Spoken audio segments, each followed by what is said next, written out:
Petro y su gente más cercana no se diferencian mucho de los políticos que hemos tenido anteriormente. Tiene la misma conducta porque tiene la conducta del caudillo. Entonces, la derecha es caudillista y la izquierda es caudillista. Eso significa que sufren de un trauma que se llama el trauma de papá Estado, ¿verdad? Psicoanalíticamente eso está muy bien estudiado.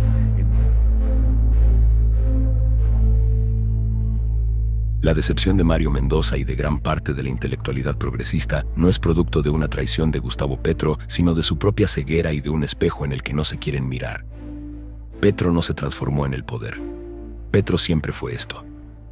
Mendoza, como muchos otros, construyó un Petro imaginario, un socialdemócrata europeo, ignorando la naturaleza evidente del personaje porque, en el fondo, los intelectuales padecen exactamente del mismo mal. Un ego desmedido y una soberbia absoluta. Estos académicos, escritores y líderes de opinión se creen los faros morales de una sociedad a la que desprecian. Ven al ciudadano de a pie como a una plebe ignorante y estúpida. Viven en una burbuja de cristal, pontificando sobre cómo debe funcionar el mundo, mientras el colombiano real es el que pone los muertos, el que sufre la delincuencia en la calle y el que ruega desesperado por la fuerza del Estado para reprimir al bandido. Pero claro, como a ellos no los atracan en la esquina ni les extorsionan el negocio, juzgan desde su superioridad moral a quienes exigen orden y mano dura, tachándolos de retrógrados.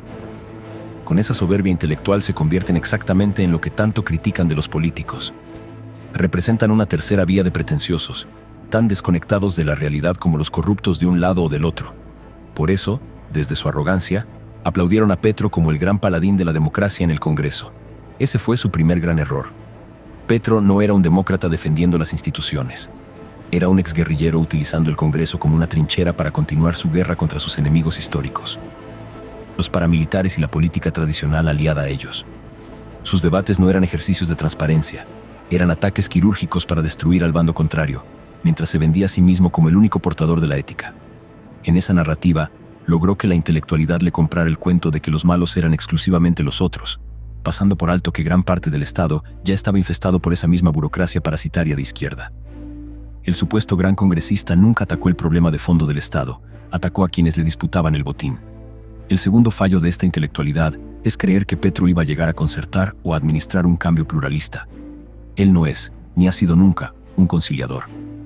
Su objetivo siempre fue imponer su visión política de forma radical y absoluta.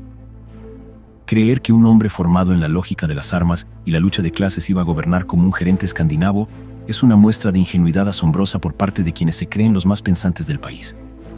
Cuando la realidad choca con su ideología, él no ajusta su visión.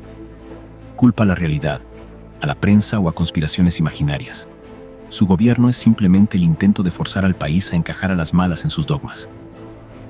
Pero el problema de fondo, que Mendoza solo roza al llamarlo perturbado, es su naturaleza. Su egocentrismo y su vanidad están por encima de cualquier proyecto de país. Petro sufre del síndrome del adanista. Cree que la historia de Colombia empezó el día que él asumió la presidencia y que todo lo anterior es desechable. No le importa destruir el sistema de salud, la economía o la seguridad si eso alimenta su relato de Salvador. Es una mala persona que utiliza el sufrimiento ajeno y la bandera del cambio como combustible para su propio ego. La corrupción y el caos en su gobierno no son un accidente, son la consecuencia natural de un líder al que solo le importa su propia figura en el espejo de la historia. Mendoza y los intelectuales no fueron engañados por un estadista que se torció en el camino. Fueron seducidos por un narcisista radical simplemente porque compartían la misma arrogancia y porque él les decía lo que querían escuchar. Ahora que el país sufre las consecuencias de entregarle el Estado a un ególatra, salen a lavarse las manos y a fingir sorpresa.